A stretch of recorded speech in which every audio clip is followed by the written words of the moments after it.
because Allah has given the one more into bracket strength, bracket close, than the other, and because they support them from their means.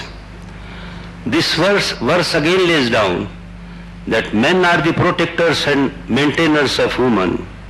It further says that God has given one more than the other. Admittedly, woman is a weaker sex, and she has got to be given special protection in certain matters. Anthropologically, man is stronger and also different, which is also a biological truth. No doubt, nature has given him this advantage for which no credit goes to man and no discredit to woman on that account.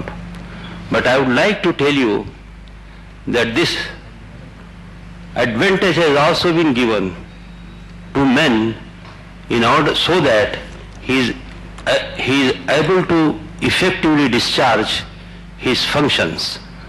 Onerous task has been cast on him, that of a protector and maintainer, and therefore this advantage which has been given to him has nothing to do with the rights, as I have already said earlier.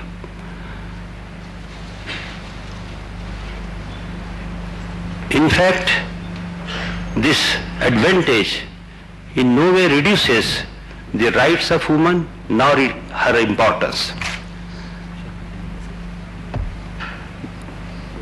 Therefore, the real question that would arise would be, I would request you to ponder over and think about the state of affair in the social setup today.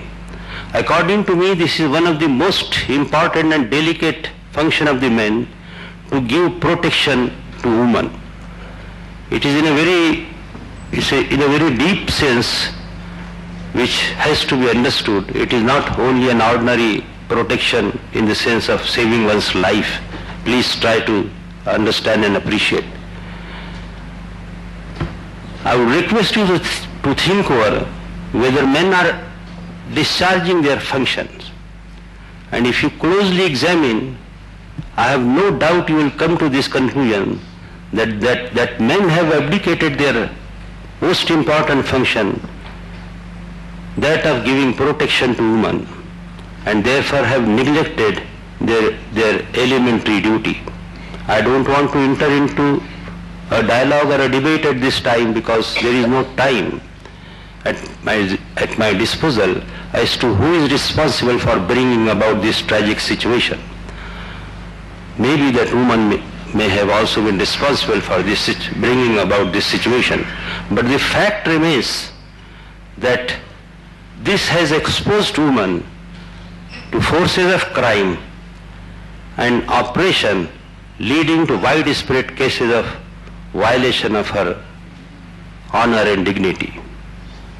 In the backdrop of Indian ethos, which has sanctified womanhood,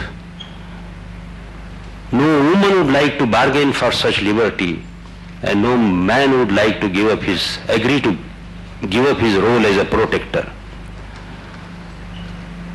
This extremely delicate aspect of relationship between man and woman has been explained by one of the great thinker and poet, Dr. Iqbal, in a poem titled Woman's Protection.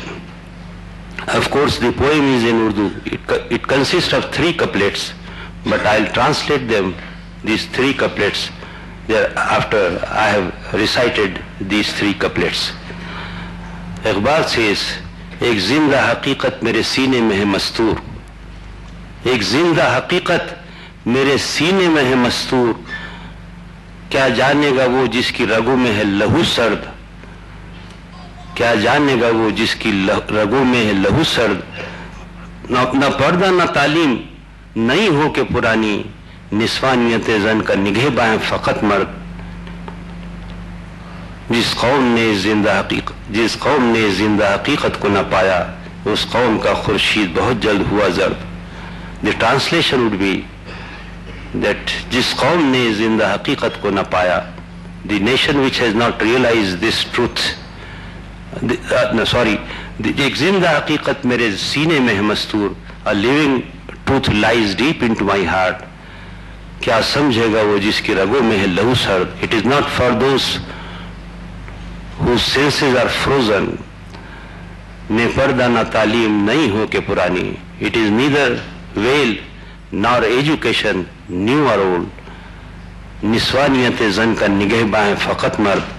The protector of the dignity of woman is man alone. जिस कौम ने जिंदा हकीकत को न पाया, a nation which has not discovered this truth, उस कौम का खुर्शीद बहुत जल्द हुआ